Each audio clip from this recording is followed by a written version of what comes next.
Survival of fittest. नमस्कार, मी doctor Neha Meher, headache migraine specialist. मागच्या वेळेस आपण जे म्हटलो की सर्व्हायव्हल ऑफ फिटेस्ट या कॉन्सेप्टला आपण आपल्या हेल्थमध्ये कसं लावू शकतो. आपण थकलेलो नाहीये, पण आपला ब्रेन हा कायम फाईट फ्लाईट मोडमध्ये असतो, कारण वी आर ऑलवेज थिंकिंग. आणि आजकालच्या काळात तर आपल्याला लाईक्स येतील का, आपण रील मिस केले का, व्हॉट्सअप मेसेज आला नाही, कोणाचं काय म्हणणं आहे, फ्युचरचं थिंकिंग, ह्या गोष्टीत आपण खूप बिझी होऊन जातो.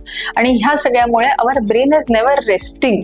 सो ह्या जो स्ट्रेस मोड असतो, हा मोड आपण कसा शांत करू शकतो आणि हा सगळा आपल्याला हेडेक कसा कॉज करतो, ह्या सगळ्यासाठी तुम्ही काय केलं पाहिजे in day to day being, ज्याने तुमचं थिंकिंग पॉवर बेटर होईल, ज्याने तुमची सर्व्हायव्हल ऑफ लाईफ बेटर होईल, फिटनेस चांगला येईल. तर you should exercise, meditate, do some yoga, have healthy food, and most important, hydrate yourself.